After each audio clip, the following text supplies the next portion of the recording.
ध्रुव ने अपनी जगह से बिना पीछे मुड़े हवा में तलवार उछाल दी, जो सीधे जाकर गोमा के तलवार से टकराई। असल में अभिमन्यु को जाते हुए देखकर गोमा ने यह सोच उस पर तलवार चला दी कि वो वार नहीं बचा पाएगा और जख्मी होकर कल से युद्ध अभ्यास नहीं कर पाएगा।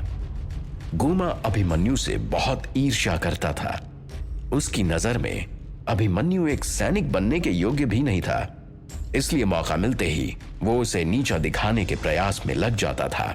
लेकिन गोमा के साथ साथ अंश और सभी योद्धाओं की आंखें फटी की फटी रह गईं और सबसे ज्यादा हैरान तो खुद ध्रुव था, क्योंकि उसने अपने पीछे का वार रोका था बिना पीछे मुड़े, और वो भी अपने बाएं हाथ से।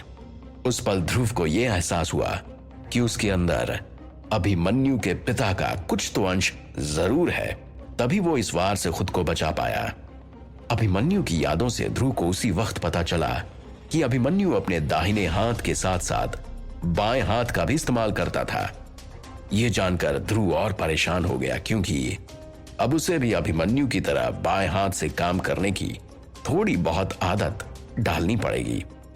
ध्रुव को आगे याद आया, एक बार भवानी सिंह ने अभिमन्यु से कहा था, एक अनुभवी योद्धा अधिक से अधिक सिर्फ एक अच्छा लड़ाकू हो सकता है, लेकिन अगर उसे शूरवीर और पराक्रमी होना है तो उसे अनुभव के अलावा बहुत सारी और चीजों की जरूरत है। उसे कई सारे खूनी और घमासान लड़ाई लड़ने होंगे। सभी कठिन और असंभव से दिखने वाले प्रशिक्षणों को पूरा करना होगा और अंततः अपना अलग ही लड़ाई करने का तरीका विकसित करना होगा। अपनी वास्तविक क्षमता जहां तक पहुंचाया जा सकता है, उसे छूने के बाद उसकी कुंडलिनी शक्ति जागृत होगी और इस शक्ति की मदद से वो शूरवीर बन सकता है। ध्रुव के दिमाग में एक बार फिर से उथल पुथल मचनी शुरू हो गई। भवानी सिंह ने अभिमन्यु को कुंडलिनी शक्ति जागृत करने का तरीका भी बताया था, जिसमें उन्होंने कहा था कि इसके लिए योद्धा को खुद के शरीर को बहुत अधिक तपाना पड़ता है और बहुत ही कठिन कसरतों के बाद ही कहीं जाकर उसे जागृत किया जा सकता है, और साथ ही साथ उसे अपने दिमाग को भी पूरी तरह से अपने काबू में करना होता है, जिसके लिए उसे काफी समय तक ध्यान मग्न होना पड़ता है। साथ ही हर कोई कुंडलिनी जागृत नहीं कर सकता, केवल गिने चुने प्रतिभाशाली लोगों में ही इसे करने की क्षमता थी। लेकिन क्षमता होने के बाद भी कुंडलिनी जागृत हो, ऐसा पूरी तरह जरूरी नहीं था। इस तरीके में वो अपने शरीर की शक्ति का एक हिस्सा ध्यान के द्वारा दूसरे के शरीर में बहुत अधिक तकलीफ देने वाले कसरत के बिना ही अपनी कुंडलिनी जागृत कर पाए। इस तरीके के इजाद होने से पहले कई योद्धा कुंडलिनी जागृत करते हुए अपनी जान भी गंवा देते थे, लेकिन फिर भी यह तरीका सभी के लिए नहीं था। बहुत सारे योद्धाओं का शरीर थी। हर एक 10 योद्धा में से 4 योद्धा ऐसे होते थे जो शक्ति के सहारे कुंडलिनी का बीज नहीं पा सकते थे और कुंडलिनी की शक्ति को प्राप्त करने से वंचित रह जाते थे। अंश उसमें नहीं भेज पा रहे थे, और यह सब जानने के बाद ही अभिमन्यु ने उम्मीद छोड़ दी और कठिन मेहनत की बजाय वासना में लीन होकर कामचोर बन गया। ध्रुव अभिमन्यु की याददाश्त में यह सब झांकी रहा था कि मास्टर अंश की आवाज ने उसका ध्यान खींचा। आपने तो कहा था आपको शुरुआती अभ्यास की जरूरत है, लेकिन मुझे लगता है कि आप काफी निपुण होकर आए हैं सिल्लौड़गढ़ से। अभिमन्यु ने जल्दी से कहा, ऐसी कोई बात नहीं, मैं कल से सीखने आ जाऊंगा आपसे। नहीं, आप अभी शुरू कीजिए। मेरे पीछे आइए छोटे मालिक। गोमा, तुम इस जगह पर खड़े रहो जब तक मैं वापस नहीं आता। गोमा ने हाँ में सिर हिलाया। हालांकि वो अपने वार के इस तरह खाली जाने से काफी हताश हुआ था। सभी योद्धा अपनी अपनी जगह पर वापस चले गए और फिर से अभ्यास करने लगे। ध्रुव अंश के पीछे पीछे मैदान के एक छोर तक आया। ज्यादा कसरत करना आपके शरीर को मजबूत बनाने के काम में आएगा। मैं जो आपको अभी सिखाने जा रहा हूं, कृपया आप इसका नियमित रूप से अभ्यास करें। हो सके तो गोमा की गलती को नजरअंदाज कर दीजिएगा। अंश ने ध्रुव से कहा, जी मैं समझता हूं, भवानी सिंह का छोटा बेटा कमजोर है और एक शूरवीर सेनापति बनने के लायक नहीं है। यह बात तो हमेशा सभी के जुबान पर होती है, ध्रुव ने कहा। अंश ने कहा, शायद। क्या ये सारे योद्धा होनहार हैं? ध्रुव ने पूछा। छोटे मालिक, उन्हें भवानी सिंह और संग्राम सिंह से कुंडलिनी का बीज मिला है और वो उनके द्वारा सिखाए गए कारगर तरीके से अभ्यास कर रहे हैं, अंश ने उत्तर दिया। ध्रुव जानता था कि छोटी उम्र में ही कुंडलिनी का बीज लेना बहुत ही फायदेमंद है, क्योंकि ऐसा करने से शरीर के साथ साथ बीज भी और ताकतवर होता जाएगा और जब तक वे जवान होंगे बीज की वजह से वो बहुत ज्यादा शक्तिशाली हो जाएंगे और उनकी कुंडलिनी भी।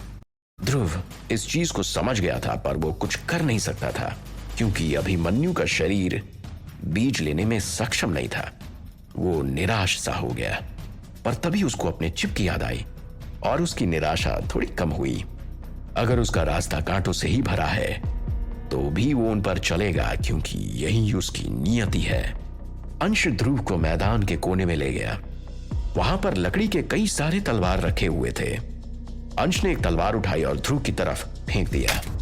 ध्रुव ने उसे किसी तरह पकड़ा और उसने महसूस किया कि लकड़ी के होने के बावजूद तलवार काफी भारी थी। उसके हिसाब से तलवार का वजन कम से कम 3 किलो का तो होगा ही और उसकी लंबाई लगभग 1 मीटर थी। ध्रुव ने हवा में कई बार तलवार लहराई। तलवार के हवा को काटने की आवाज उसने साफ सुनी। अंश ने भी एक तलवार उठाई। ज्यादातर चीजें सरल हैं, पर हर कोई इन्हें आसानी से पूरा नहीं कर पाता, अंश ने कहा और उसने अपने दोनों हाथों से तलवार पकड़कर आगे की ओर हवा में लहरा दिया। उस काट से हवा में हुई हलचल को ध्रुव साफ महसूस कर पाया। ध्रुव के चिप ने ताकत 1 से अधिक, फुर्ती 2 से अधिक और सहन शक्ति लगभग 2। ये आगे की तरफ काट है। कृपया अपना ध्यान तलवार के निचले हिस्से को ठीक से पकड़ने में लगाएं, इससे दुश्मन को चोट ज्यादा लगेगी, अंश ने कहा और हवा में अलग अलग काट करके ध्रुव को दिखाया।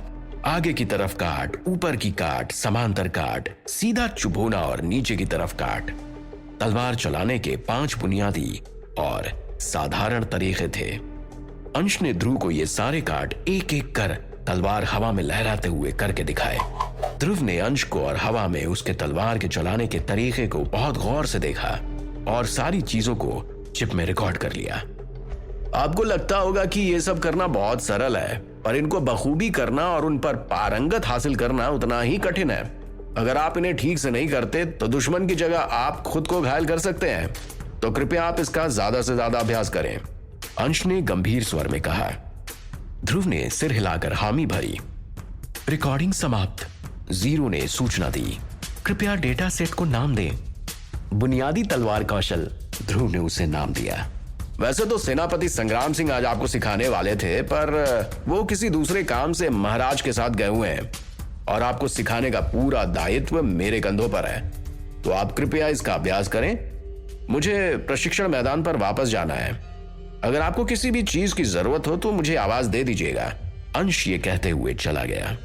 अंश के जाते ही ध्रुव ने उत्साहित होकर खुशी से तलवार को हवा में लहराया और सोचने लगा कि उसको बहुत ज्यादा मेहनत और अभ्यास करने की जरूरत है, क्योंकि चिप तो सिर्फ याददाश्त में उसकी मदद करेगी, पर जरूरत पड़ने पर तलवार सही तरह से सही दिशा में जाए, ये सुनिश्चित करने के लिए उसको कड़े अभ्यास करने पड़ेंगे।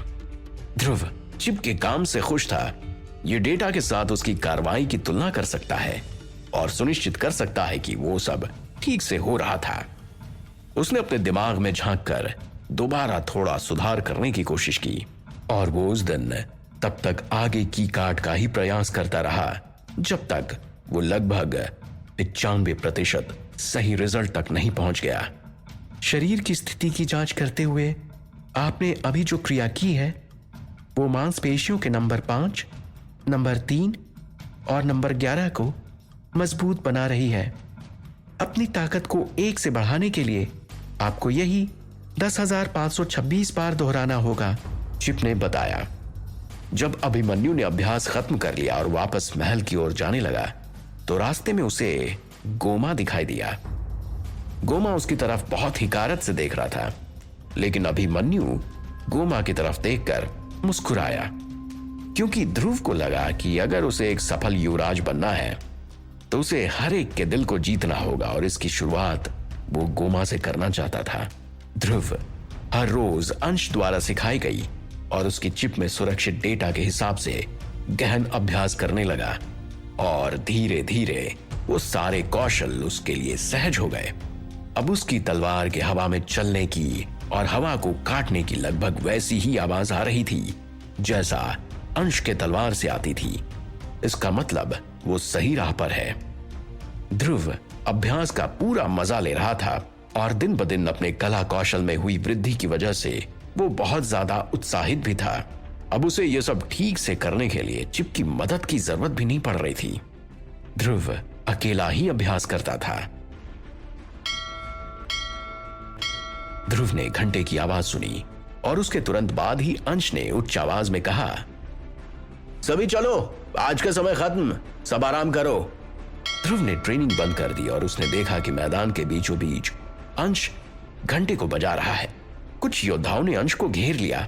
ऐसा लग रहा था जैसे वो उससे कुछ पूछने जा रहे हैं। ध्रुव वहीं खड़ा रहा। उसका पूरा शरीर पसीने से तरबतर हो गया था। वो अब भी शुरुआती ट्रेनिंग में ही फंसा हुआ था, जबकि बाकी योद्धा उससे काफी आगे थे। इसलिए खुद से संतुष्ट होने के बाद भी उसे बाकी योद्धाओं से कोई खास सम्मान नहीं मिल रहा था। वो उसे अभी भी कमजोर समझते थे। मुझे मेरे शरीर की हालत बताओ, ध्रुव ने अपने मन में कहा। आपके दाहिने हाथ की मांसपेशियों में थोड़ी चोट लगी है और आपके पैर काफी थके हुए हैं। उन्हें आराम की जरूरत है और पूरी तरह से ठीक होने में आपको 24 घंटे लगेंगे, चिप ने बताया। ध्रुव परिणाम सुनकर खुश था और उसने अपने हाथों से पसीना पोंछा। उसने काला सूट पहना हुआ था जो शिकार के सूट जैसा लग रहा था। उसकी कमर पर लाल रंग की पट्टी थी।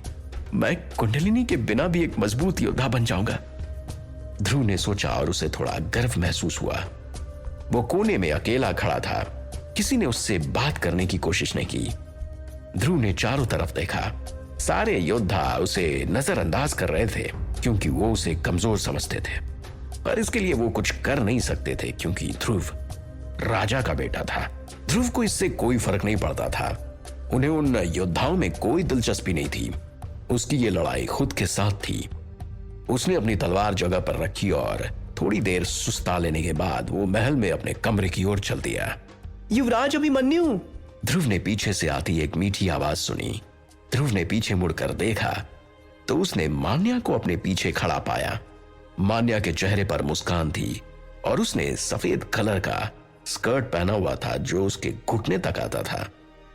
इस कपड़े में वो बहुत ज्यादा सुंदर और आकर्षक लग रही थी। मान्या को रंगीन कपड़े पहनने की अनुमति नहीं थी, फिर भी वो हमेशा खुद को ध्रुव के सामने अच्छे तरीके से पेश करना चाहती थी। मान्या, क्या हुआ? ध्रुव ने पूछा। कोई बात नहीं है, बस आपके साथ बात करना चाहती थी। ऐसा कहते हुए मान्या ने दौड़कर ध्रुव का हाथ पकड़ लिया और इस बहाने अपने स्तनों को उसके हाथों से हल्का स्पर्श भी करा दिया। अभिमन्यु सिहर उठा। ध्रुव ने अभी अभी अपना प्रशिक्षण समाप्त किया था। वो अभ्यास से इतना थका हुआ था कि वो अभिमन्यु की इच्छाओं से लड़ने की हिम्मत भी नहीं जुटा पा रहा था। ध्रुव अभी काफी उत्साहित था और आज उसने मान्या को और ज्यादा आकर्षक पाया। ध्रुव मान्या को कंधे से पकड़कर उसके साथ अपने कमरे की ओर बढ़ गया। तभी उसे सामने से आते हुए उसके पिता दिखे। कुछ काम करने वाले अभिमन्यु और मान्या को ईर्ष्या से देख रहे थे तो कुछ तिरस्कार से। ध्रुव ने उनकी परवाह नहीं की, लेकिन उसके पिता ने अगर उसे एक नौकरानी के कंधे पर हाथ रखे देखा तो क्या होगा? जाने अनजाने अभिमन्यु रिश्तों के भंवर जाल में फंसता तो नहीं जा रहा। मेरी मां के पैरों में दर्द है और अच्छा होता अगर उन्हें कोई आसान काम करने के लिए दिया जाए। क्या ऐसा हो सकता है? मान्या ने अभिमन्यु की आंखों में देखते हुए कहा। ध्रुव ने हां में सिर हिलाया और जल्दी से पास के पिलर के पीछे मान्या के साथ छिप गया। दोनों की सांसें एक दूसरे में उलझी रही। ध्रुव ना चाहते हुए भी मान्या के प्रति आकर्षित हो रहा था। उसकी यादों में मान्या के जिस्म की खुशबू करवटें लेने लगी। अभिमन्यु ध्रुव पर हावी होने लगा और उसे लगा कि आज फिर नैतिकता की एक जंग वो उससे हारने वाला है। लेकिन भवानी बगैर उन दोनों पर ध्यान दिए वहां से गुजर गया। ध्रुव ने राहत की सांस ली। फिर वो दोनों बेडरूम में पहुंचे। सौम्या सुबह से ध्रुव के बेडरूम में ही थी। जाते वक्त ध्रुव ने उसे ऐसा करने के लिए कहा भी था। सौम्या ध्रुव और मान्या को एक साथ देख थोड़ी निराश हुई। कमरे में पहुंचने तक ध्रुव संभल चुका था। मान्या, क्या तुम सौम्या को कुछ खिला दोगी और इसको रहने के लिए कमरा भी दिला दो? ध्रुव ने कहा। मान्या ने सोचा था कि ध्रुव उसके साथ आज फिर से कुछ करना चाहता है और इसलिए उसे बेडरूम तक साथ लेकर आया, पर ऐसा कुछ नहीं है ये जानकर वो थोड़ी निराश हुई। लेकिन जब उसने सौम्या की तरफ देखा तो उसे इस बात की तसल्ली हुई कि वो सौम्या से कहीं अधिक आकर्षक है। तो अगर अभिमन्यु को किसी को अपनी प्रियसी बनाना होगा तो निश्चित तौर पर वो मान्या को ही चुनेगा। और वैसे भी एक बार तो वो अभिमन्यु के साथ रात बिता चुकी है, तो उसकी पोजीशन हर हाल में सौम्या से ज्यादा सुरक्षित है। मान्या ध्रुव के आदेश का पालन करने लगी क्योंकि वो उसे नाराज नहीं करना चाहती थी। सारा काम खत्म होने के बाद तुम मेरे पास आना, मैं किसी को कहकर तुम्हारी मां की परेशानी दूर करा दूंगा। ध्रुव ने मान्या से कहा और हल्के हाथ से उसके स्तन को छुआ। वो मोम की तरह नरम था। पर आगे ध्रुव ने खुद को रोक लिया। जी अच्छा, ये कहते हुए मान्या खुशी खुशी कमरे से निकली। थोड़ी मस्ती तो मुझे अप्रूव्ड होनी चाहिए, वैसे भी अभिमन्यु की बॉडी में रहते हुए इन आदतों से बचना मुश्किल है, ध्रुव ने मान्या के जाने पर खुद से कहा। पहले दिन के बाद से हर दिन ध्रुव तलवारबाजी के अभ्यास के लिए जाने लगा। उसने अपनी चिप का बखूबी इस्तेमाल किया और हूबहू चिप में रिकॉर्ड हुई सारी चीजों का अभ्यास करके धीरे धीरे तलवारबाजी में सटीक और पारंगत होने लगा। 10,000 बार अभ्यास करने में उसको बहुत ज्यादा समय नहीं लगा। उसने चिप की मदद से अपनी प्रगति का जायजा लिया और उसने पाया कि उसकी ताकत में 0.1 की वृद्धि हो गई है। ध्रुव ने अपने साथ अभ्यास करने वाले बच्चों की ताकत की भी जांच की और उसने पाया कि उन सारे बच्चों के पास कुंडलिनी का बीज था और सभी की औसतन ताकत 0.8 से ज्यादा थी। और इतने दिनों की कठिन मेहनत के बाद भी वो सिर्फ 0.1 ही बढ़ पाया था। भवानी सिंह और संग्राम अभी भी उन अज्ञात डाकुओं को ढूंढने में व्यस्त थे और ध्रुव की ट्रेनिंग का काम उन्होंने अंश को दिया हुआ था। ध्रुव खुद को बुनियादी रूप से मजबूत करना चाहता था, इसलिए उस दिन मान्या के स्तनों को हल्के से दबा लेने के बाद ध्रुव ने फिर उसके साथ कुछ नहीं किया। वो अपना ध्यान बिल्कुल भी भटकाना नहीं चाहता था। हालांकि ध्रुव के अंदर मौजूद अभिमन्यु समय समय पर उसे चूहलबाजी करने के लिए उकसाता रहता था, लेकिन ध्रुव अपने चिप की मदद से इन भावनाओं पर काबू पा लेता था। फिर भी राम सिंह को कहकर उसने मान्या की मां को एक हल्के काम पर लगवा दिया, जैसा कि मान्या चाहती थी।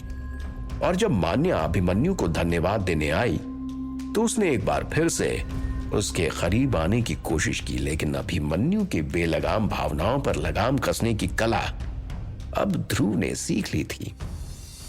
एक दिन महल के भोजन कक्ष में सारे राजसी लोग सुबह का नाश्ता कर रहे थे। ध्रुव दूसरी कुर्सी पर बैठा था क्योंकि भवानी सिंह के बाद वही होने वाला राजा था। परिवार के मुख्य सदस्य लकड़ी की एक लंबी आयताकार मेज पर चुपचाप नाश्ता कर रहे थे। वहां ध्रुव की 2 सौतेली माएं भी थीं जो उसके साथ अच्छा व्यवहार करती थीं।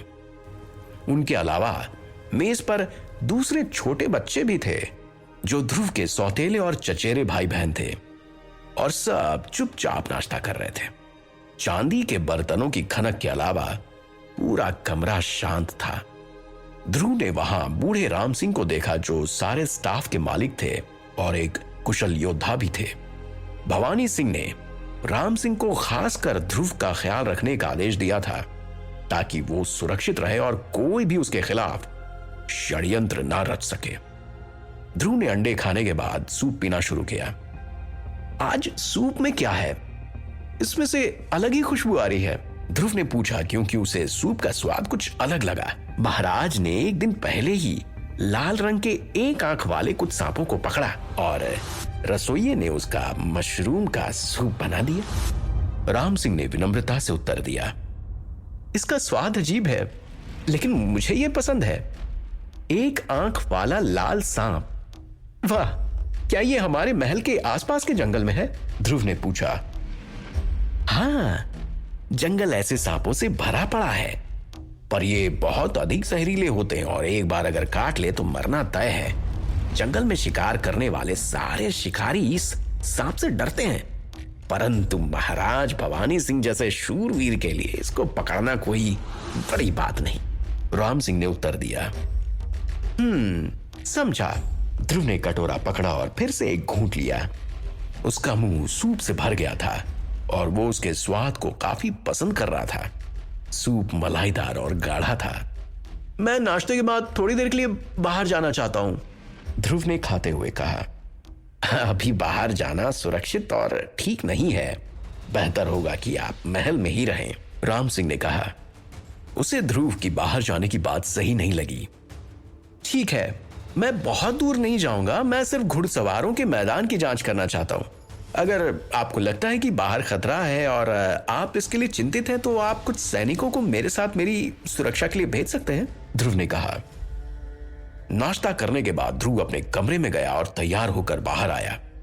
उसके कमर में एक धारदार तलवार लटक रही थी। कंधे पर एक धनुष, जो कि महाराज भवानी सिंह ने विशिष्ट रूप से ध्रुव के लिए बनवाया था, वो टंगी हुई थी और पीठ पर कमान में लगभग 50 सफेद पंख वाले तीर रखे हुए थे। आप शिकार करने जा रहे हैं?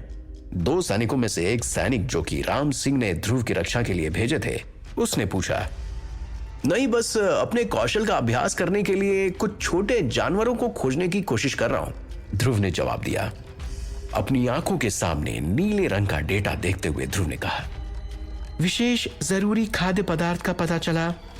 प्रकार मांस, सांप, जिसे लाल एक आंखों वाला सांप कहा जाता है। अगर आप इसकी 109 आंखों को खा लें तो आपकी फुर्ती 1 अंक बढ़ जाएगी, जीरो ने बताया।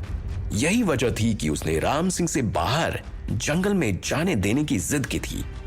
फुर्ती में 1 की बढ़ोतरी उसके लिए बहुत मायने रखती थी और इतने दिनों की तीरंदाजी और तलवारबाजी में सीखी गई चीजों को वो आजमाना चाहता था। सुबह का समय था और जंगल में अभी भी कोहरा छाया हुआ था। ध्रुव अपने 2 पहरेदारों के साथ मैदान के उस पार जंगल में चला गया। कुछ लोगों ने ध्रुव को देखा, पर वे उसे प्रणाम करने भी नहीं आए और जंगल में जाने से रोका भी नहीं। महल में कई लोग ध्रुव को पसंद नहीं करते थे, क्योंकि वो अभिमन्यु जैसे कामचोर और वासना में लिप्त आदमी के हाथों अपने राज्य को बर्बाद होते नहीं देख सकते। जिन घुड़सवारों ने ध्रुव को जंगल में जाते हुए देखा, उन्होंने भगवान से प्रार्थना की कि ये जंगल में ही मर जाए और उनका क्षेत्र बर्बाद होने से बच जाए। एक बार एक सैनिक दस्ते ने योजना बनाकर अभिमन्यु को मारने की भरपूर कोशिश की थी, पर भवानी सिंह ने समय पे आकर अपने बेटे को बचा लिया था और उन सारे सैनिकों को बहुत बुरी तरह से मौत की सजा दी थी, जिसके बाद किसी ने फिर वैसी हिम्मत नहीं की और फिर वैसा दोबारा कभी ना हो, इसलिए भवानी सिंह ने अपने सबसे विश्वासी राम सिंह को अभिमन्यु की रक्षा की जिम्मेदारी सौंपी। वो और बढ़ गया था, ये जानते हुए कि अभिमन्यु में बहुत खामियां हैं, फिर भी वो उसे ही अपना उत्तराधिकारी बनाना चाहते थे।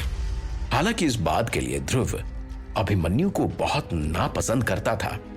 उसे लगता था कि अभिमन्यु ने अपनी जिंदगी के 17-18 साल बेकार में बर्बाद कर दिए, जबकि अगर वो चाहता तो अपनी पढ़ाई के साथ साथ युद्ध कौशल में पारंगत होकर एक अच्छा युवराज बनने की मिसाल बन सकता था। लेकिन ईश्वर ने यह मौका उसे दिया है ताकि वो एक अच्छा युवराज बनकर प्रजा की नजर में अपने लिए इज्जत प्राप्त कर सके। लेकिन अभी ध्रुव का पूरा ध्यान शिकार की ओर था। हालांकि उसके पास बहुत ताकत नहीं थी, लेकिन चिप की मदद से वो सारे कामों को सही ढंग से कर सकता था। विशेष ले जाने के बाद वो अकेले में तीरंदाजी का अभ्यास हर रात किया करता था। वो लगभग 50 मीटर की दूरी से भी पूरी तरह से सही निशाना लगा सकता था। इसलिए उसने सोचा शिकार करना उसके लिए कोई बड़ी समस्या वाला काम नहीं होगा। वो लगभग जंगल में सिर्फ 20 मीटर ही गए होंगे कि एक सैनिक ने ध्रुव को आगे जाने से रोकते हुए कहा, हमें यही रुक जाना चाहिए युवराज अभिमन्यु। अगर हम और अंदर गए तो शायद हम किसी समस्या में फंस सकते हैं और ऐसा भी हो सकता है कि हम आपकी रक्षा ना कर पाए। ठीक है, यही रुकते हैं, ध्रुव ने कहा और मुस्कुराया।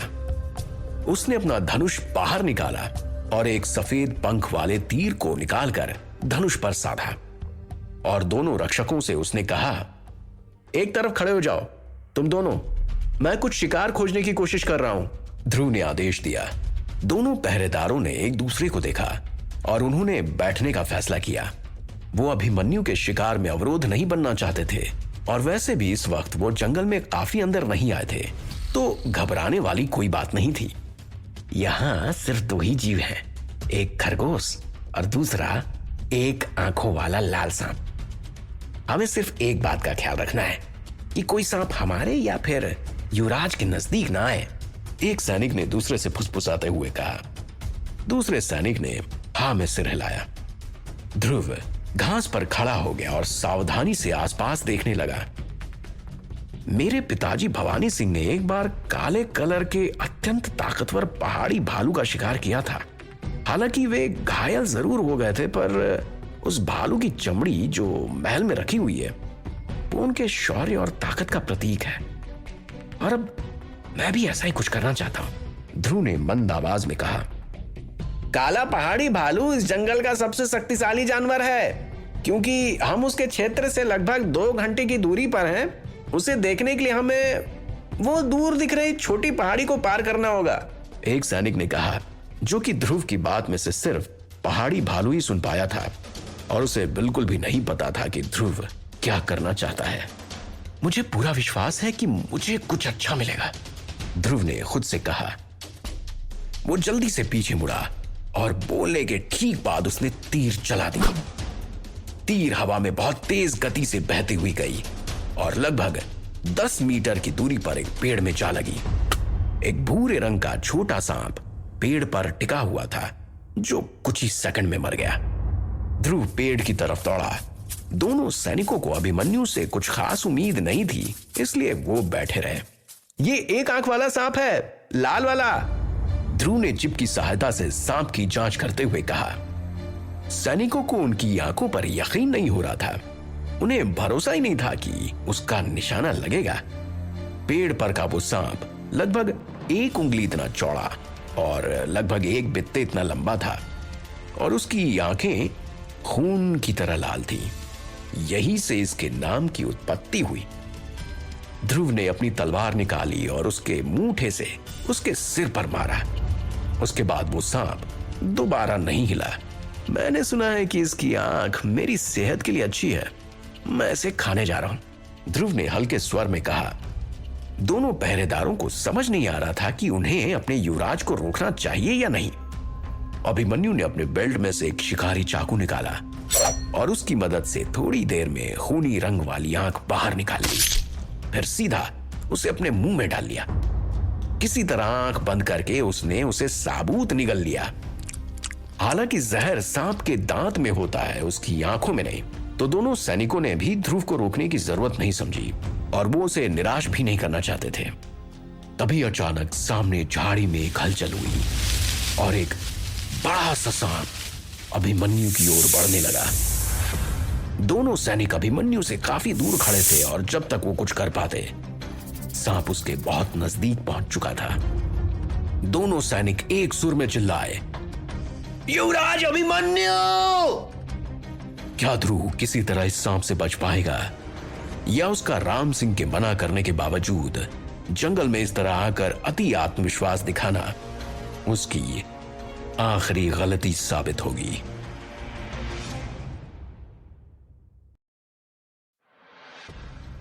सैनिकों के चिल्लाने से पहले ही ध्रुव सतर्क हो चुका था, क्योंकि उसके चिप ने खतरे का अंदाजा उसे पहले ही भेज दिया था और ध्रुव ने किसी तरह सांप के एकदम पास आने से पहले ही तरकश से अपना सफेद पंखों वाला तीर धनुष पर साध लिया था और जब तक सांप उसके एकदम पास पहुंच उसे डस उसकी जीवन लीला समाप्त कर देता, ध्रुव ने तीर छोड़ दिया था और वो तीर सीधा उस एक आंख वाले अत्यंत ही जहरीले सांप के सिर के आर पार हो गया। ध्रुव ने राहत की सांस ली। दोनों सैनिक भी भागकर उसके पास पहुंचे।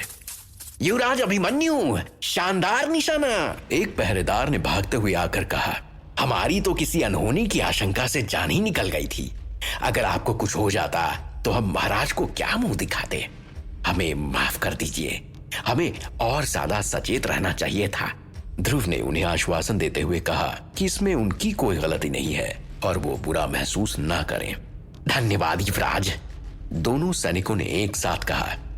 और फिर उनमें से एक ने कहा, युवराज अभिमन्यु, आपके अभ्यास सच में रंग ला रहे हैं और अगर ऐसा ही रहा तो क्षेत्र के सारे मजाक उड़ाने वाले लोगों के मुंह पर ताले लग जाएंगे और बहुत जल्दी आप राज्य के दुश्मनों के लिए एक खतरा बनकर उभर आएंगे। और जब राजा साहब को पता चलेगा कि आप तीरंदाजी कौशल में इतने पारंगत हो गए हैं तो वो कितने खुश होंगे।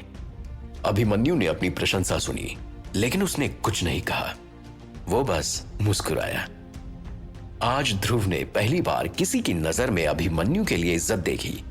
उसने खुद से वादा किया कि ये तो केवल शुरुआत है, आने वाले समय में वो एक बहुत अच्छा युवराज बनकर सबकी नजर में सम्मान हासिल करके रहेगा। वो सांप के पास गया और उसने तीर निकाली। उसने देखा कि हड़बड़ी में उसने उसकी आंख के पास ही तीर मार दी थी, पर आंख फिर भी साबुत था जिसे खाया जा सकता था। एक बार फिर से अभिमन्यु के दिमाग में उथल पुथल शुरू हो गई। अपनी पिछली जिंदगी में इस तरह का खाना खाने की बात वो सोच भी नहीं सकता था, लेकिन आज यहां जीने के लिए और अपनी शक्ति को बढ़ाने के लिए उसे क्या कुछ नहीं करना पड़ रहा है।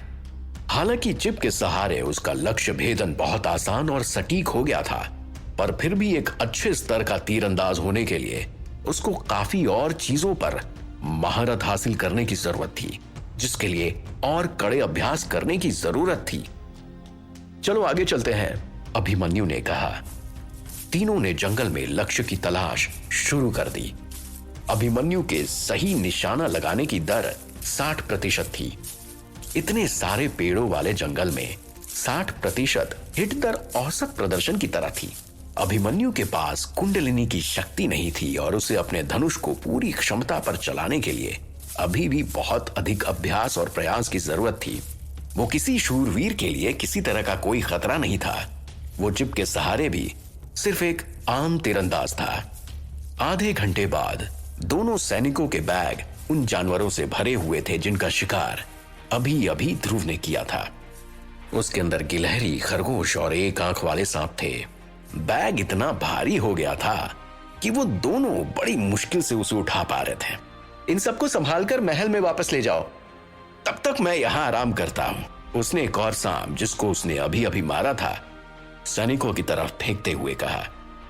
फेंकने से पहले ध्रुव ने उसके अंदर से जहर की थैली निकाल दी थी।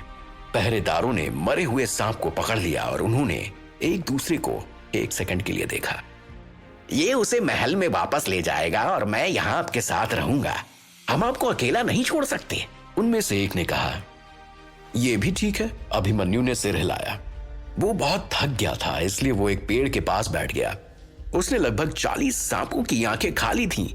वो अपने शरीर में एक अजीब सी गर्मी और फुर्ती महसूस कर पा रहा था, पर इतने सारे खाने को पचाना भी जरूरी था। पहरेदारों में से एक जानवरों को वापस महल में ले गया और दूसरा उसके पास घास पर बैठ गया। दरअसल हमने भी सांप की आंख को खाने के फायदे के बारे में बहुत कुछ सुन रखा है। एक बार एक ने बहुत सारे आंख को खाने की कोशिश की थी, पर उससे कोई खास फायदा नहीं हुआ। सैनिक मुस्कुराया और उसने कहा, कुछ नहीं हुआ? अभिमन्यु ने पूछा। हाँ, शौचालय में पेट जरूर खराब हुआ था, पर इसके अलावा और कुछ नहीं हुआ, सैनिक ने हंसते हुए जवाब दिया। अभिमन्यु लेटे लेटे मुस्कुराया। वो जानता था कि यह तरीका शायद हर किसी के काम नहीं आएगा।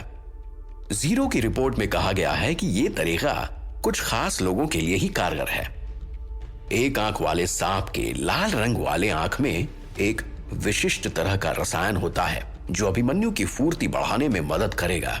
सब लोगों का शरीर अलग अलग होता है और शायद ये सिर्फ किसी निश्चित उम्र में ही काम करता हो।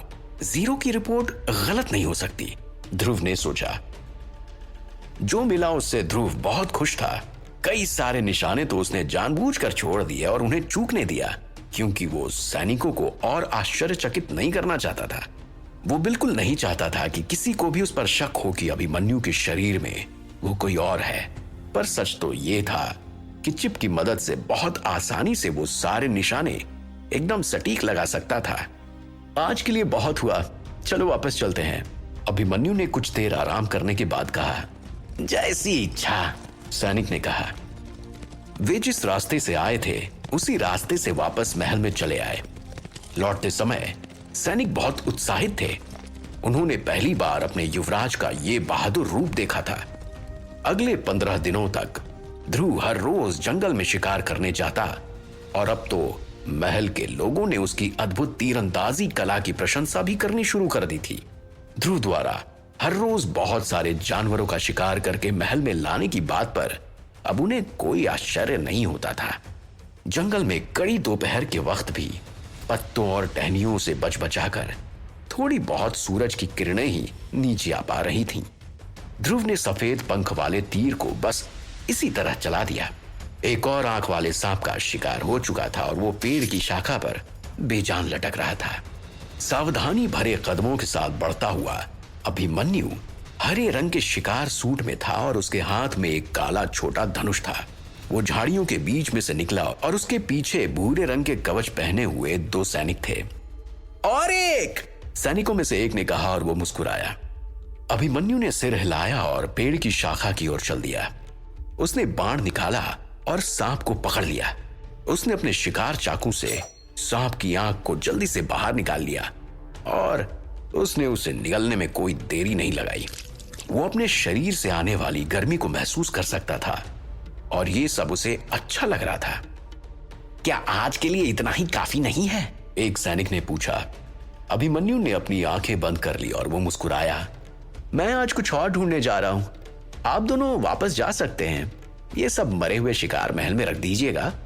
मुझे आज एक काले हिरण की चाह है, उसने कहा।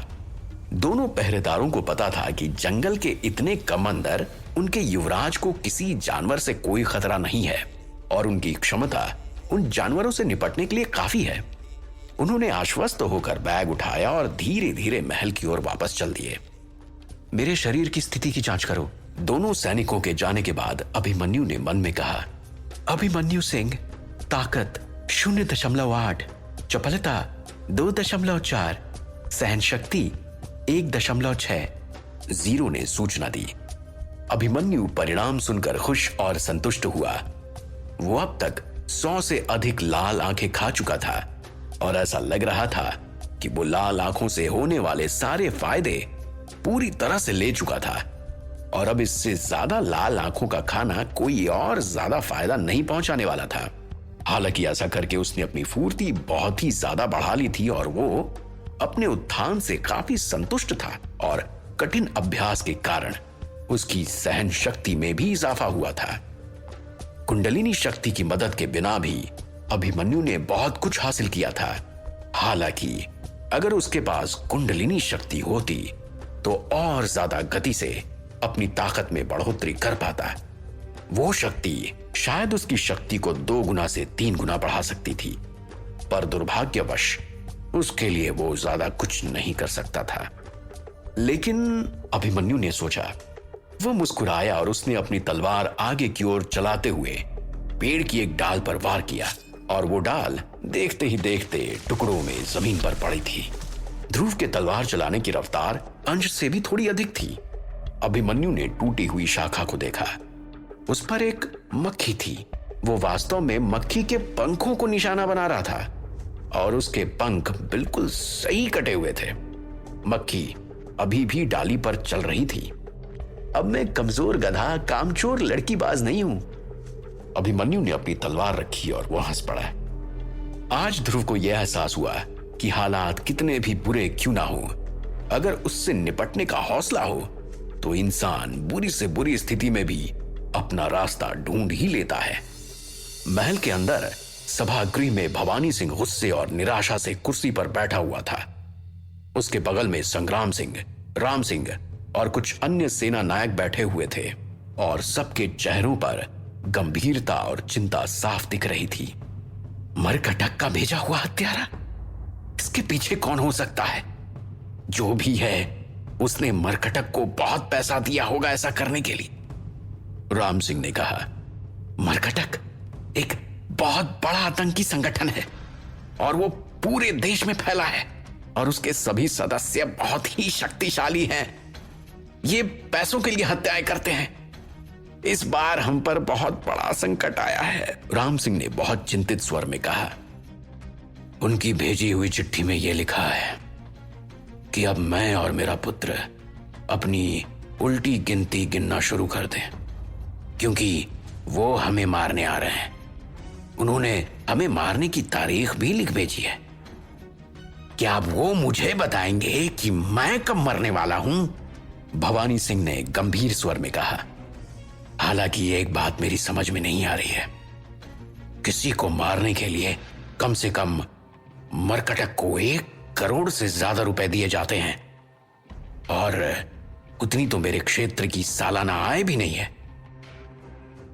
वो कौन है जिसकी आंखों में मैं इतना खटकता हूं कि उसने मुझे मरवाने के लिए इतनी ज्यादा रकम खर्च की? भवानी सिंह ने कहा, डरने की कोई बात नहीं है, यहां हम सब हाथों में तलवार लिए उसका इंतजार कर रहे हैं, संग्राम सिंह ने कहा। भवानी सिंह अभी भी चिंतित और नाराज बैठे थे और अपने हाथों में पकड़ी हुई इस चिट्ठी को गौर से देख रहे थे। उस चिट्ठी पर काले रंग की मकड़ी को मारकर उसके खून से दस्तखत किए गए थे और उसके शरीर को चिट्ठी में लिपटाकर भेज दिया गया था। उधर जंगल में भूरे रंग का कवच पहने हुए एक अनजान आदमी अभिमन्यु की ओर धीमी गति से दबे पांव बढ़ रहा था। जंगल में पक्षी और कीड़ों की शोर में अभिमन्यु को कोई आहट सुनाई नहीं दी। वो लगभग 100 मीटर की दूरी पर था। थोड़ा और नजदीक आकर वो आदमी रुक गया और एक पेड़ के नीचे छुप गया। उस आदमी का नाम पासा था और वो मरकटक नामक हत्यारे के गिरोह का सदस्य था। वो एक अत्यंत शातिर व्यक्ति था और अपना मिशन शुरू करने से पहले वो अपने लक्ष्य के बारे में पर्याप्त जानकारी एकत्रित कर लेता था। वैसे तो वो बहुत ही शूरवीर था, पर फिर भी वो अपने लक्ष्य की ओर सावधानी से बढ़ता था, जैसे कि कोई शेर दबे पांव किसी हिरन की ओर बढ़ता हो। और यही कारण था कि वो अपने किसी भी मिशन में नाकामयाब नहीं होता था। जिनको मारना है भवानी सिंह और पुत्र अभिमन्यु सिंह, सबूत के तौर पर मारने के बाद दोनों का सिर लेकर आना। पाशा के पास जो चिट्ठी थी उसमें लिखा हुआ था। उसमें आगे और लिखा था, भवानी सिंह एक मजबूत शूरवीर सेना नायक है जिसने अकेले ही घुड़सवार दस्ते के 10 बख्तरबंद सैनिकों को मार गिराया और बचकर निकल गया। 10 भारी बख्तरबंद घुड़सवार, बस। पासा ने तिरस्कार भरे लहजे में खुद से कहा, बस इतना करके वो खुद को शूरवीर समझता है। इसलिए मुझे ये छोटे राज्य के लोग नहीं पसंद। ये ऐसे हैं जैसे कि कुएं में मेंढक हो, जिसे कुआं ही दुनिया लगती है। इन्होंने अगर तलवार उठाना भी सीख लिया तो इन्हें लगता है कि हमसे बड़ा तलवारबाज और कौन है। लेकिन मैं इन दोनों बाप बेटों को बता दूंगा कि असली शूरवीर होना क्या होता है। मैंने अभी अभी 20 बख्तरबंद घुड़सवारों के साथ एक सेनापति को कुछ दिन पहले ही मारा था। उसे लगता था कि वो बस आदेश के दायरे में बंधा था, वरना तो वो इतना ताकतवर था कि अकेले ही महल में घुसकर सबको मार डालता और अपना मिशन पूरा कर लेता। इतना आसान मिशन देहात के एक सेना नायक को मारना है और उसके नादान और नौसिखिए बेटे को। यह तो मेरे लिए चुटकी का खेल है। पाशा ने अपने जीवन काल में कई शूरवीरों को मार डाला था और ये उसके लिए कोई बड़ी चीज नहीं थी। अभी वो ध्रुव से बस थोड़ी ही दूरी पर था और उसके शब्दों में मौत और अभिमन्यु के बीच बस जरा सा फासला था। क्या ध्रुव अभी तक की अपनी जिंदगी के सबसे बड़े खतरे से बच पाएगा? क्या चिप की मदद से ध्रुव इतने ताकतवर इंसान का सामना कर पाएगा?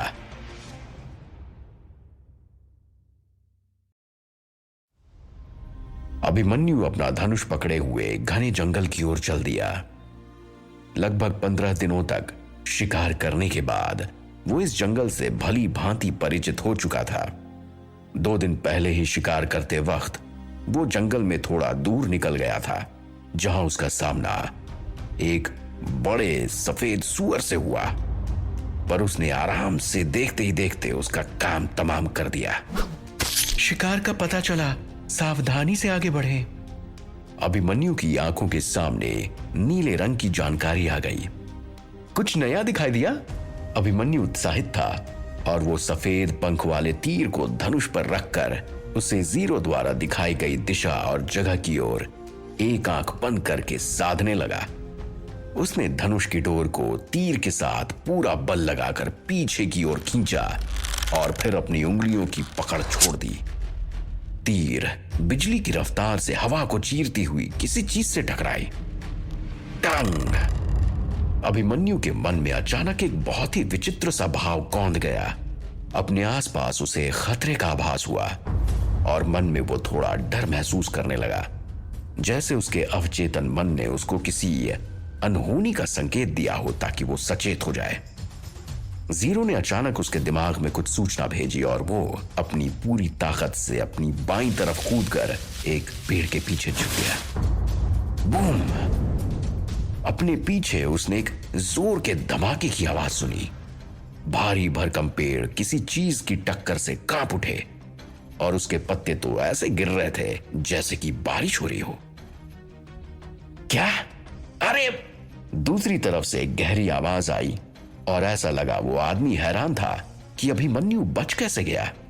अभिमन्यु अभी भी सदमे में था और डर से उसका चेहरा पीला पड़ गया था। वो अभी भी पेड़ के पीछे छुपा हुआ था और जोर जोर से सांसें ले रहा था। उसकी समझ में नहीं आ रहा था कि आखिर ये क्या हुआ। एक बार फिर से चिप ने उसकी जान बचा ली थी और अगर उसके कूदने में 1 सेकंड की भी देरी होती तो संभवतः उसके सिर के 10 टुकड़े हो चुके होते। उसने खुद को मौत के इतने नजदीक कभी नहीं पाया था। ये कौन है और अब मैं क्या करूं? अभिमन्यु कुछ भी नहीं सोच पा रहा था। मैं फिर से मरना नहीं चाहता।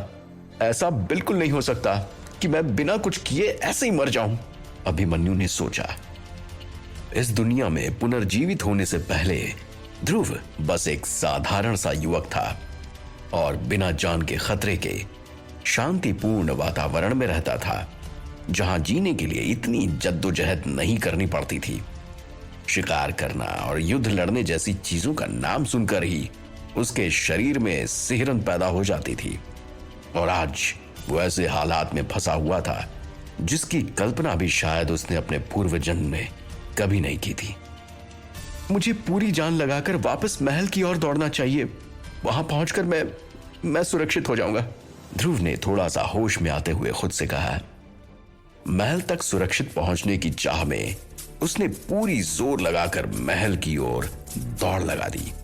उसने अपने शरीर और सिर को थोड़ा सा नीचे कर रखा था ताकि आगे होने वाले वारों से वो खुद को बचा सके। दाईं ओर पैर फेंको, जीरो ने सूचना दी। ध्रुव जानता था कि हमला कहां से होगा और वो तेजी से सामने दाहिनी ओर लुढ़क गया। ऐसा करते हुए उसका सिर जमीन पर किसी चीज से टकराया, लेकिन उसके पास इन सब चीजों के बारे में सोचने का समय नहीं था। वो खड़ा हुआ, उसने खुद को संभाला और फिर से और तेजी से उस तरफ दौड़ लगा दी जिस तरफ से वो आया था। एक बहुत जोर की आवाज उसे अपने कानों में वहीं से आती हुई सुनाई दी जहां से वो अभी लुढ़क कर उठा था। ध्रुव ने पीछे मुड़कर नहीं देखा और जितनी तेजी से हो सकता था उतनी तेजी से भागता रहा। लानत है, दोबारा बच गया, वो आदमी खुद को कोसते हुए चिल्लाया। ध्रुव पागलों की तरह भाग रहा था। दोनों तरफ के पेड़ ऐसे लग रहे थे जैसे वो पीछे की तरफ उड़ रहे हों। वैसे तो जंगल का रास्ता बहुत जटिल था, पर रोज शिकार करते हुए ध्रुव जंगल के इन सारे रास्तों से बखूबी वाकिफ हो चुका था। और रास्तों की जटिलता के बावजूद उसकी रफ्तार कम नहीं हुई। हालांकि उसे अपनी पीठ पर एक अलग तरीके की असहनीय ठंडक महसूस हुई। वो जल्दी से सामने की ओर लुढ़का और जमीन पर लौटते हुए पेड़ के पीछे छिप गया, ताकि घर्षण से उत्पन्न हुई गर्मी से वो इस ठंडक से निजात पा सके। पर ठंडक को वो अब भी महसूस कर पा रहा था। शायद उस आदमी द्वारा मारा गया कोई तीर उसे लग गया था। ये वो तीर होते थे जो शिकारी अपने शिकार को परेशान करने के लिए इस्तेमाल करते थे। ध्रुव पेड़ के खुरदुरे तने पे अपनी पीठ को रगड़ने लगा, पर कोई खास फायदा होते हुए उसे दिखाई नहीं दे रहा था और वो ज्यादा देर वहां रुक भी नहीं सकता था, क्योंकि वो अनजान आदमी धीरे धीरे उसकी तरफ बढ़ रहा था। उसने उस अजीब सी पीड़ा के बावजूद भागना शुरू किया। वो थोड़ी दूर ही और भाग पाया था कि पीछे मुड़ो और वार को रोको, जीरो के निर्देश को उसने सुना। हालांकि ध्रुव पीछे मुड़ने से बहुत ज्यादा डर रहा था और जीरो के कहे मुताबिक करने की हिम्मत वो जुटा नहीं पा रहा था। वो पागलों की तरह यहां वहां भागता रहा। वो अब भी अपने महल के घुड़सवारी प्रशिक्षण मैदान से लगभग 100 मीटर की दूरी पर था, क्योंकि शिकार करते हुए वो जंगल में बहुत ज्यादा अंदर चला गया था। ये 100 मीटर की दूरी उसे 1000 की तरह महसूस हो रही थी। पीछे मुड़ो और वार रोको, जीरो लगातार कहता रहा। ध्रुव अचानक से दाईं तरफ अपने आप लुढ़क गया, जैसे उसके दिमाग ने खुद ही ऐसा करने का निश्चय किया हो। दरअसल ये चिपका खुद को और ध्रुव को बचाए रखने का तरीका था। अगर कभी चिप को ऐसे खतरे का आभास हो जहां ध्रुव खुद को बचा नहीं पा रहा हो, तो वो उसके दिमाग को काबू में करके खुद को बचाने के लिए कुछ कार्रवाई कर सकता था। ये चिप की प्रोग्रामिंग का एक हिस्सा था। भागते हुए भी ध्रुव के दिमाग ने सोचना शुरू कर दिया, अगर मैं चिप की मदद से यहां बच सकता हूं तो फिर अपने पिछले जन्म में रावण वध के समय अपनी ओर आते हुए उस तीर से कैसे नहीं बच पाया? क्या इसका मतलब यह है कि उस तीर पर सिर्फ मेरा नाम लिखा हुआ था और मेरी मौत ही मेरी किस्मत थी? लेकिन इसके आगे ध्रुव और कुछ नहीं सोच सका।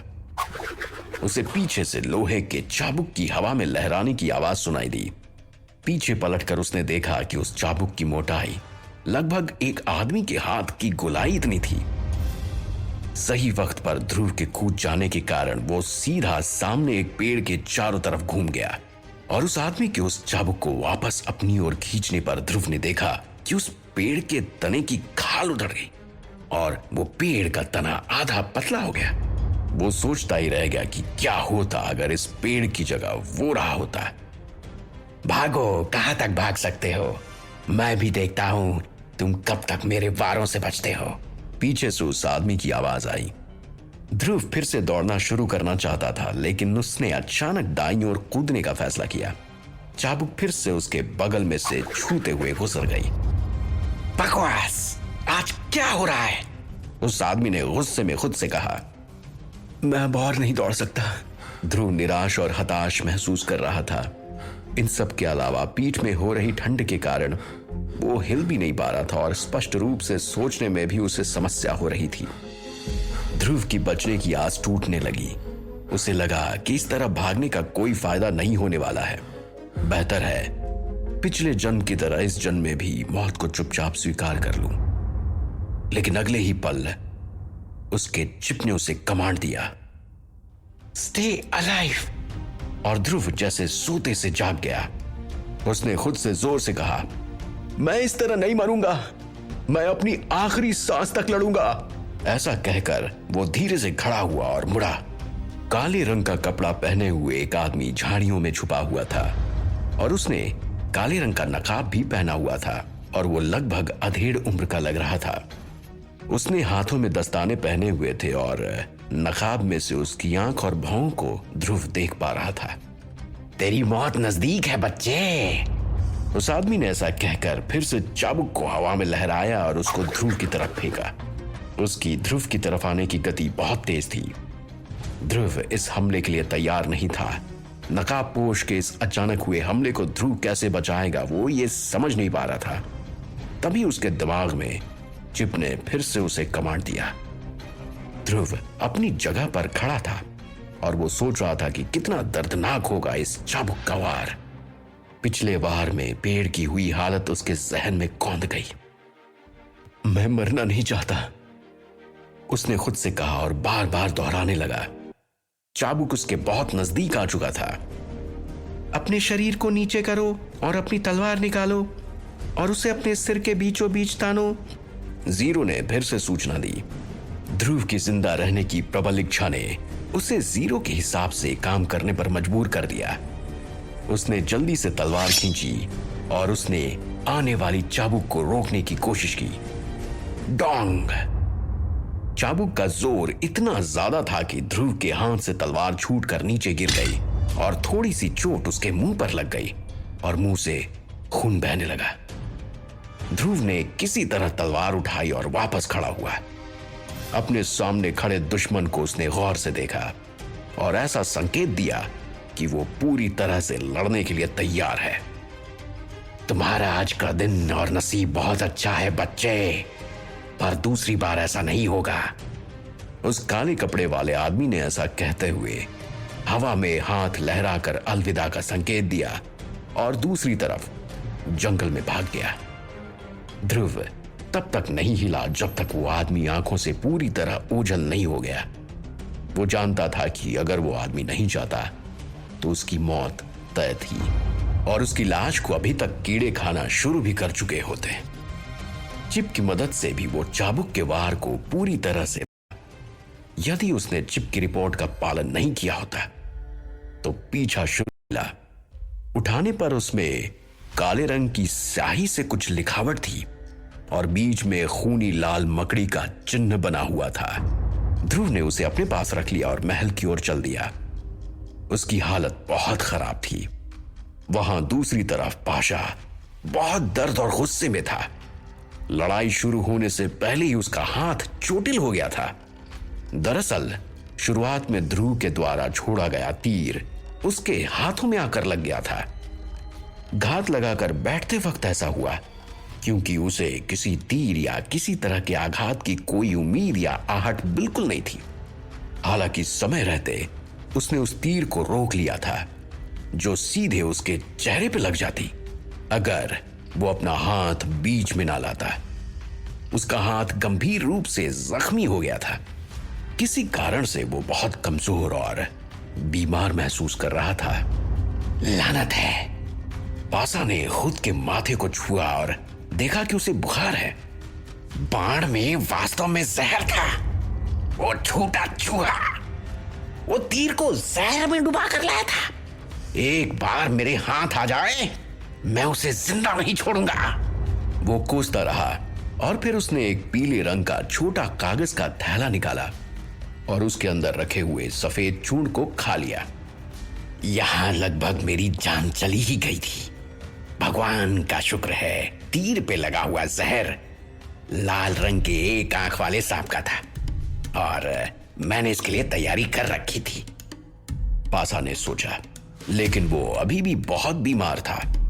तीर लगने के बाद उसने ध्रुव को मारने के लिए जो मेहनत की थी, इस वजह से इतने वक्त में वो जहर उसके पूरे शरीर में फैल गया था और उसे ठीक होने में घंटों लगने वाले थे।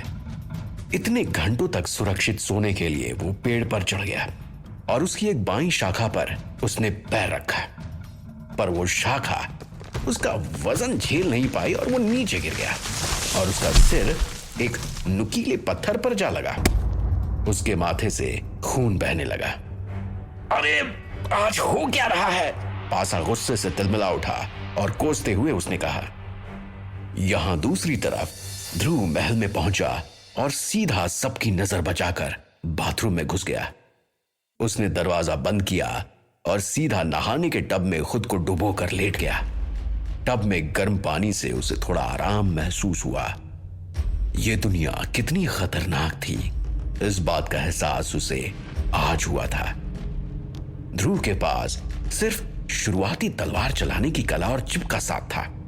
हालांकि अभ्यास करते हुए उसने अपनी सहन शक्ति, आंतरिक बल और फुर्ती काफी हद तक बढ़ा ली थी और वो लगभग एक योद्धा जितनी कुशलता हासिल कर चुका था, पर युद्ध के सारे दांव पेच वो अभी भी नहीं जानता था। उसने अपने चेहरे को पानी से साफ किया और उस कार्ड के बारे में सोचने लगा। कहीं कार्ड का मतलब ये तो नहीं कि वो वापस आएगा? उसने खुद से पूछा। उसके वापस आने की सोच से ही वो घबरा गया। वो जानना चाहता था कि कार्ड का वास्तव में क्या मतलब है। आखिर ये आदमी ध्रुव को क्यों मारना चाहता है और क्या होगा जब वो दोबारा आएगा।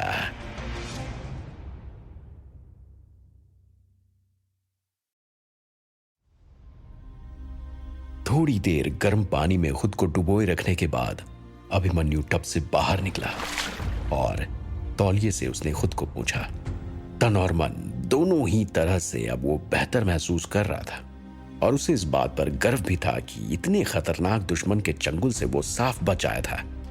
उसने ये महसूस किया कि उसका आत्मविश्वास आसमान छू रहा है और इस दुनिया में वो पहली बार ऐसा अनुभव कर पा रहा था। युवराज अभिमन्यु, क्या आपको और गर्म पानी की जरूरत है? दरवाजे के बाहर से मान्या की आवाज आई, जिसने शायद अभिमन्यु को स्नान गृह में जाते देख लिया था। अपने काम के अलावा वो इस मकसद से भी आई थी कि शायद एक बार फिर से वो अभिमन्यु के साथ कुछ अंतरंग पल बिता सकेगी। मैं ठीक हूं।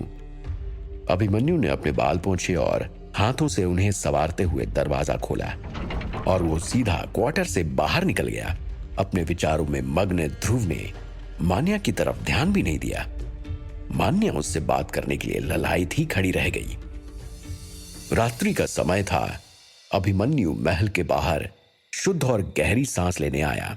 आसपास आती झिंगुरों की आवाज उसे बहुत सुमधुर लग रही थी।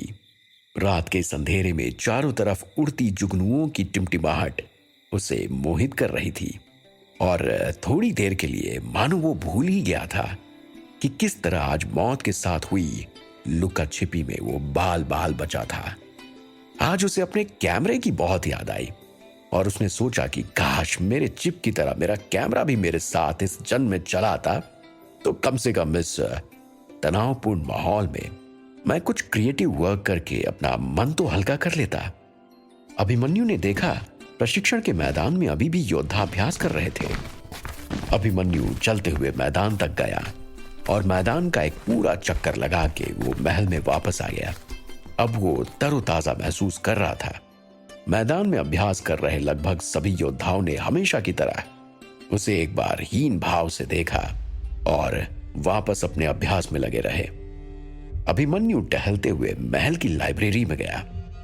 आज किताबों में उसे कुछ जरूरी चीजें पढ़नी थी। किताबों को देखकर एक बात तो उसे अच्छे से समझ आ गई कि किताबों का महत्व इस समय में भी उतना ही था जितना ध्रुव के पिछले जन्म में था। पर इस दुनिया में किताब सिर्फ कुछ निश्चित रईस लोग ही पढ़ सकते थे। किसी भी ऐरे गहरे को किताब पढ़ने की अनुमति नहीं थी। किताबें धन और सम्मान का प्रतीक थीं। लाइब्रेरी के मुख्य दरवाजे पर खड़े दो सिपाहियों ने अभिमन्यु को आते देख झुककर सलाम किया। नमस्ते युवराज अभिमन्यु, उन्होंने अभिवादन में कहा। क्या पिताजी यहां पर हैं? अभिमन्यु ने अभिवादन स्वीकार किया और पूछा। महाराज तो अभी तक नहीं लौटे हैं युवराज, पर सेनापति संग्राम सिंह अभी अभी कुछ देर पहले ही अपने बेटे कांति सिंह के साथ बाहर गए हैं। लाइब्रेरी से सटकर एक अखाड़ा भी था। यहां संग्राम सिंह और कांति अक्सर अभ्यास करने आते थे। ठीक है, अभिमन्यु इतना कहकर अंदर चला गया। इतनी बड़ी लाइब्रेरी उसने कभी नहीं देखी थी। ऐसा लग रहा था जैसे कि अब तक की लिखी हुई इस दुनिया की सारी किताबें यहां मौजूद हैं। अभिमन्यु के याददाश्त पे जोर डालने पर उसे याद आया कि भवानी सिंह ने एक बार उसे बताया था कि लाइब्रेरी की तीसरी मंजिल पर कुछ महत्वपूर्ण किताब रखी हुई है, जिन किताबों में इस दुनिया के और अलग अलग योद्धाओं के रहस्यों के बारे में लिखा गया है। और कई सारे अलमारियां थीं, पर वो उसे पढ़ने के लिए मेज पर लेकर आया, पर वहां ज्यादा रोशनी नहीं थी। उसने मेज पर रखी हुई मोमबत्ती जलाई और पढ़ना शुरू किया। वो काफी देर तक ध्यान से पढ़ता रहा। मोमबत्ती भी लगभग बुझने ही वाली थी। अंततः उसे एक पृष्ठ पर वो मिला जिसकी वो तलाश कर रहा था।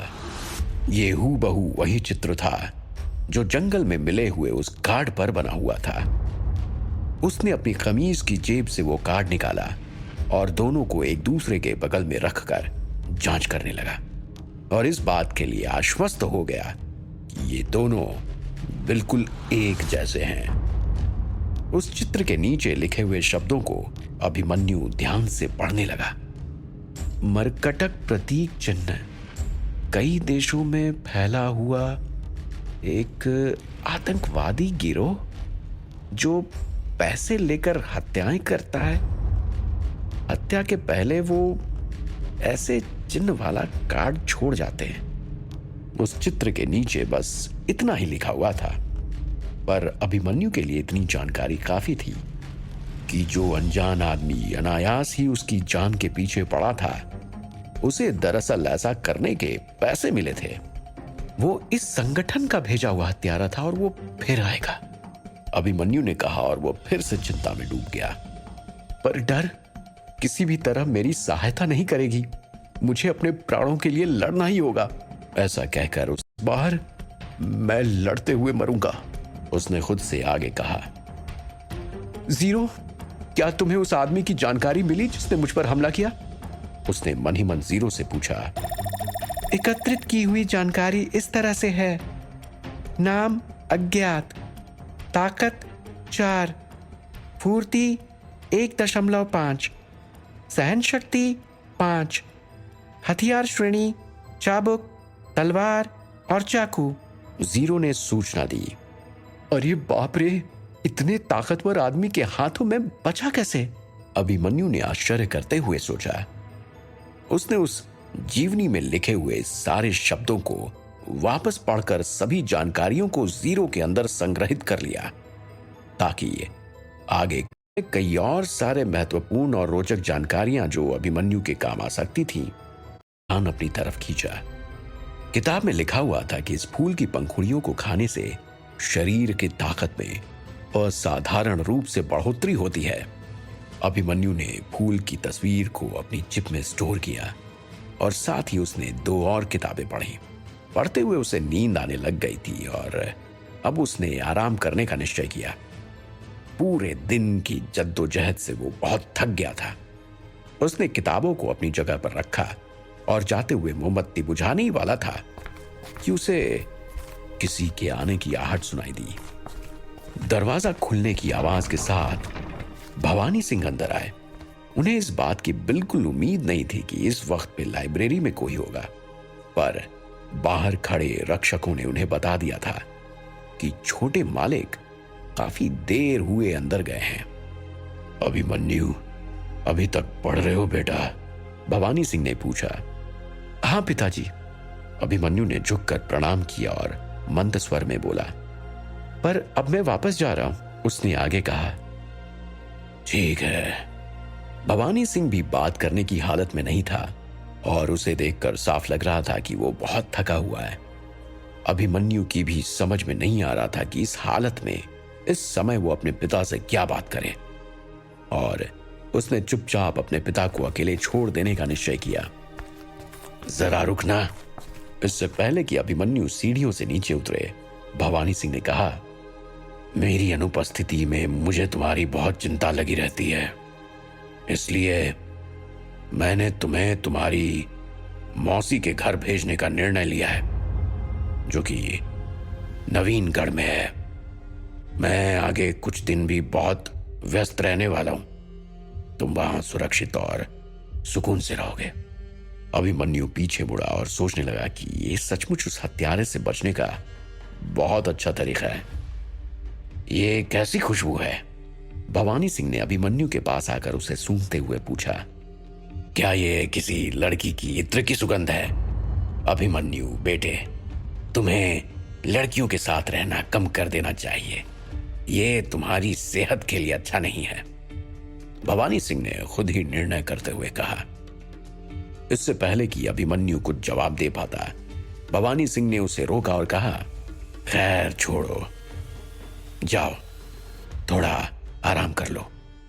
अभिमन्यु ने कुछ नहीं कहा और उसने चुपचाप आज्ञा का पालन किया। जाते हुए अंधेरे में अभिमन्यु को अपने ही कदमों की आहट सुनाई दे रही थी। वो काफी धीरे धीरे अपने कमरे की ओर बढ़ रहा था।